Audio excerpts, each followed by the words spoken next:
Good evening, children. Let us continue with the chapter Diversity in Living Organisms. Today, we will be studying about the phylum Platyhelminthes, Nematoda, Annelida, Arthropoda, Mollusca, and Echinodermata. So, let us begin with the class. Coming to phylum Platyhelminthes. So here the body of animals in this particular group is much complexly designed than compared to two other groups that we have already studied, that is Porifera and Coelenterata. And here organisms are triploblastic. That means three germ layers is being found in such organisms and they exhibit bilateral symmetry. Okay, so what do you mean by bilateral symmetry? That means it splits up into two equal halves when it is a symmetry. So meaning that the left and the right halves of the body have the same design. Okay, and as I said, there are three layers of cells from which differentiated tissues can be made. So which is why such animals are called as triploblastic, isn't it? And there is some degree of tissue formation also, and there is no true internal body cavity or coelom in which well developed organs can be accommodated. Okay, the body is flattened, that means dorsiventrally, so meaning from top to bottom. Okay, which is why these animals are called flatworms. Okay, so they are either free living or parasitic. You know the meaning of parasitic. They obtain the food from and they depend on food by living in a host. Okay, so some examples are free living animals like planarians or parasitic animals like liver flukes. You can see in the picture. Okay, you have a picture of planaria, liver fluke and tapeworm. Okay, so these organisms they feed on another living organism or they live in another living organism and they obtain the nutrition from them. Okay, like tapeworm, they live in the intestine and they absorbs all the nutrients and they survive. Even this planaria and liver fluke also. Okay, so this is about the phylum Platyhelminthes, and also they lack respiratory, circulatory and skeletal system. They don't have proper respiratory or circulatory and also the skeletal system. Okay, they lack with that.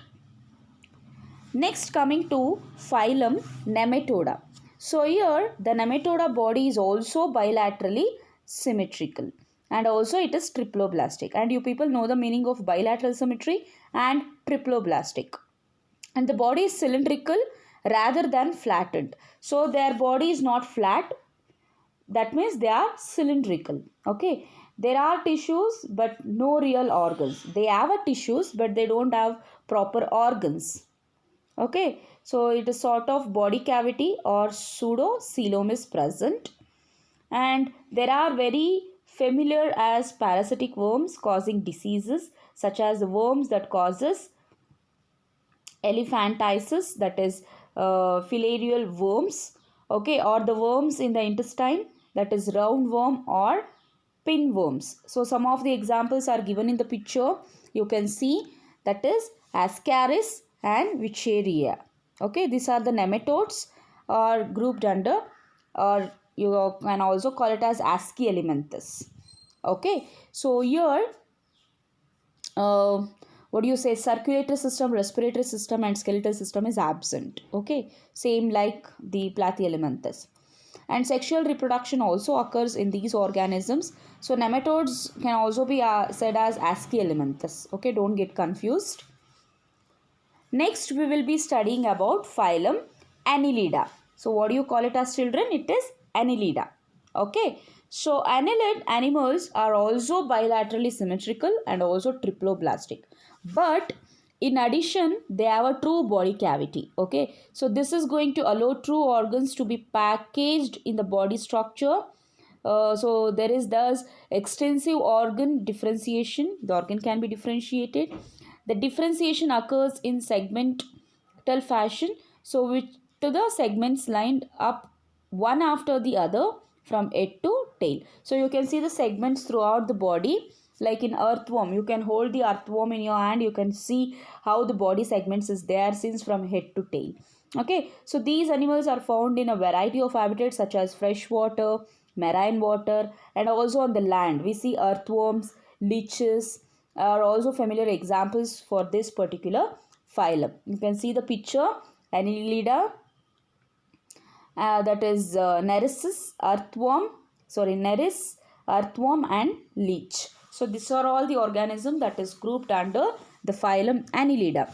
And excretion is through nephridia. So there is an organ called nephridia in such organisms, so through which the excretion happens. Okay, and here blood flows within closed vessels, and that is contain hemoglobin. Okay. Next phylum that we are going to study is about Arthropoda. Okay, so this is probably the largest group of animals. So these animals are bilaterally symmetrical and also segmented. Okay, so there is an open circulatory system. So now it comes a circulatory system. Okay, so in these organisms which are grouped under Arthropoda have circulatory system, and so the blood does not flow in the well defined blood vessels. Okay, and the coelomic cavity is blood filled. Okay, so they have a coelomic cavity which is where it is the blood is filled. Okay, so and they also have a jointed legs. The word arthropod means itself a jointed legs. Okay, so arthropod ಅಂದ ತಕ್ಷಣ ಒಂದು ನೆನಪಾಗಬೇಕು, that is they have a jointed legs. Okay, some familiar examples are prawns, butterflies, houseflies, spiders, scorpions, and crabs. Okay, we can see it in the picture. You can see palemon, that is prawn. The scientific names is given. For scorpion it is Palemonius, and Araenia, spider, butterfly, musca, that is housefly, and Scolopendra, that is centipede, and the next is Periplantae, that is cockroach.